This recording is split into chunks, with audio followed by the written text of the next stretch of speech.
In this video, I want to talk about a specific kind of poetry workshop that we had been conducting at our group Moonweavers for like almost a decade.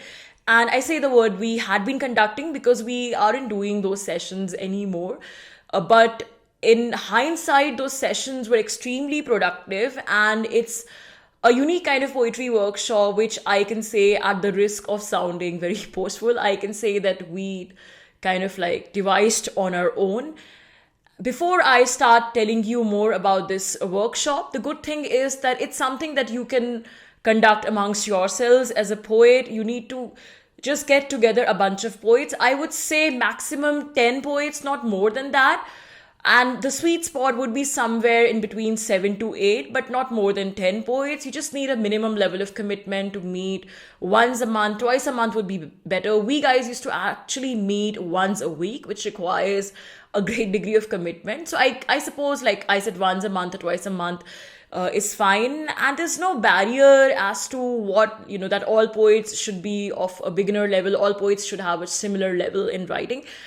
I don't think putting those barriers in place kind of makes sense, but still, it would help if poets have a somewhat similar level in poetry writing, the participating poets in this group. So, one of you can be appointed a moderator. You can change the moderator periodically, and you're good to go. So, we used to call these sessions poetic discourse. Before I start talking about the structure of the poetic discourse workshop, I just want to tell you a bit about how did I come up with this name, poetic discourse. So the idea behind poetic discourse was to basically combine poetry performance, the act of reading poetry, which is essentially a more dynamic act, with in-depth reflections on each other's poetry, critical insights on writing poetry, and general conversations on poetry, art, literature, culture, society, etc. So that's how I use the word discourse in the term poetic discourse. So basically, a very idealized conception of a Habermasian public sphere where people are critically engaging with different topics, debating, discussing, and talking about art, creativity, and critically and rationally engaging with various topics. Of course, it has to be moderated pretty well, pretty decently, even if it's semi-structured, and there have to be certain boundaries, no hate speech, no hurting people's religious or cultural sensitivities, and basically not really going overboard with extreme political stuff. I mean, it's just my personal opinion, but we generally used to try and keep political stuff out of our poetic discourse session. So that is the basic structure. And why poetic discourse? Because I think that poetry writing is not just about the technique of writing poetry or what you're writing on paper or even sort of reading poetry from a book, but it also encompasses the whole poetic process, getting acquainted with other people's poetic process, how people write, what are the thought processes that go on in their consciousness when they write, and how you sort of critically receive the world around you. So I think all these things intermingle in the poetic consciousness to produce what we finally know of as a poem. So I wanted to combine all these aspects in those poetic discourse workshops. Now, coming to the structure of the workshop, the structure is fairly simple.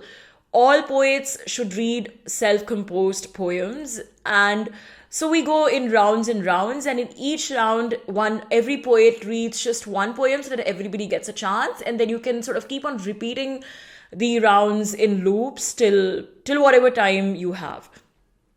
Feedback loops are also incorporated in these rounds. So basically, when one poet has read their self-composed poem, then others can immediately pitch in after the person has read their poem and offer their feedback, suggestions, their critical reflections on the poem being read, or maybe draw some connections with whatever they know about poetry, or if it reminds them of the writing style of some famous poet and all that. Of course, it has to be short. It can't go on and on. And that's why I think it's important to have a moderator, because of course when somebody is giving feedback on another poet's poetry and it's like 7-8 people giving their feedback, then the tendency is to go chaotic or sort of take a tangent and start talking about random discussions, random topics, and your poetic discourse workshop can totally go down the drain. So moderation is very essential. A certain level of moderation is very essential for conducting this workshop. So this way, feedback loops are organically incorporated into the poetic discourse sessions after each and every poet, after every poet reads out their poem, the feedback is automatically given.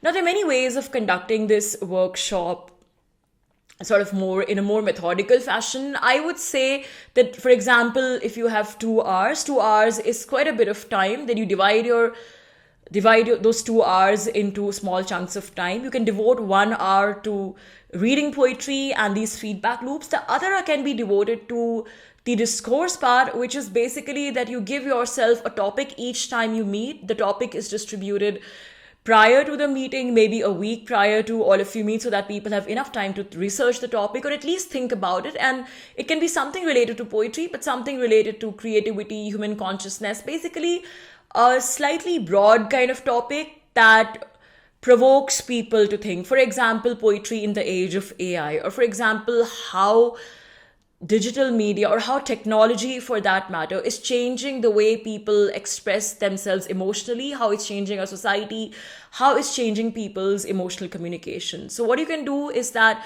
now from 2 hours, the 1 hour which you have left, in half an hour, you can have a discussion on the topic, on the proposed topic. And the last half an hour, you can actually, all poets participating can actually try and write a poem covering that topic, getting inspired from that topic. Now, what they interpret, how they get inspired, that you can keep open-ended, but all poets can basically write a poem inspired from the topic, be it AI and human creativity, whatever the topic is, and this will be an interesting exercise. So in this way, you can get maximum out of your poetic discourse session. Like I said, I just told you about the basic structure of the poetic discourse session, which is essentially combining the act of performing poetry and reading poetry with critically reflecting on poetry and the whole idea of discourse and conversations. Now, within this format, you can do a lot of things. You can give yourself writing exercises. And when I come up with more videos about poetry workshops, because I do plan to come up with more videos about poetry workshops now, I can give you many specific proper poetry writing exercises as well. But in this video, I specifically wanted to talk about this poetic discourse format. Another thing is that this poetic discourse format, the workshops work the best and you can derive maximum out of them if you have the same group of people participating each time you meet, because then you have a certain level of commitment and you can actually track each other's progress. You know each other's writing style and you can be very critical with each other also. You don't have those barriers, and I guess you also sort of bond at a certain level, so that those dynamics also kind of help to enrich your poetry writing process. Now, the last thing I quickly want to talk about is the language part. You can keep these sessions restricted to one language if you like. That's the norm in many poetry meetings or in many poetry performances, that if poets are reading in English, then they stick to English. If they're reading in Hindi, they stick to Hindi.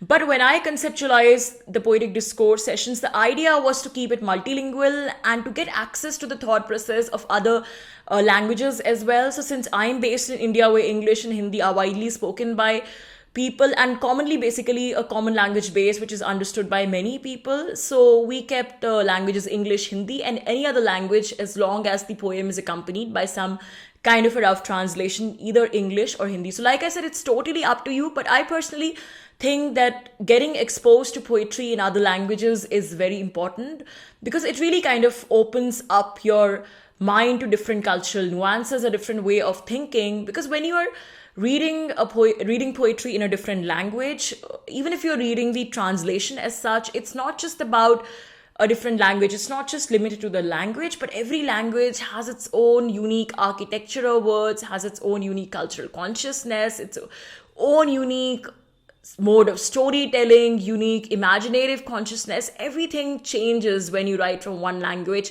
to the other. And it's not just, between languages. If you see English language, for example, it's evolved differently in different parts of the world. So if you read English poetry in UK, that might be somewhat different from English poetry written in the US. and it might be totally different from English poetry, let's say written in the Africa, Caribbean, or the Middle East, or India for that matter. And even within these cultures, there will be some kind of difference. Even if you're talking about Indian culture and then English poetry written in the Middle East, or English poetry written in Africa, there will be differences between the poetry written in different cultures, even if it's the same language. So I personally think that restricting yourself to reading poetry in a particular language and keeping these sessions monolingual is something which kind of limits your exposure to other kinds of poetry. But it's totally up to you. Like I said, the way you want to organize these poetic discourse sessions, if you like, you can keep yourself limited to a particular language as well. These sessions are of course targeted at beginners, and these are closed group sessions, like I said, but not completely formal and structured, not unstructured as well. These somewhere fall between the zone of semi-structured, which is why I kind of again and again emphasize that you have to have a moderator each time you conduct the session. Otherwise, the sessions can go very crazy and chaotic without a moderator. But trust me, guys, these sessions work if you do these for a while. And we did these for almost a decade, which sounds almost impossible, but we actually did these once upon a time. And it's amazing to even remember that so many poets who came to those sessions as hobby poets, as people just kind of experimenting with poetry on the side, ended up actually getting books published. And if I talk about myself, I used to write mostly in English earlier, and I wasn't acquainted to the formal dynamics of Hindi poetry. But when I started doing these sessions, then we had many Hindi poets participating, and we had so many readings of Hindi literature. And that's how I actually got sort of into the whole history of Hindi literature and modern Hindi poets. I got enthused to know about all that only through these sessions. So when you're dealing with, so like I said, when you're dealing with poets outside the academic setting, sometimes these kind of semi-structured sessions which go on organically can be more useful than strictly academic poetry workshop. So guys, that's it for today. Thank you so much for listening. If you like the content, please do press the like button, and please do subscribe to the channel, and let me know how you like the idea of this poetic discourse workshop, and do try it out yourself as well. Thanks for listening. Bye for now.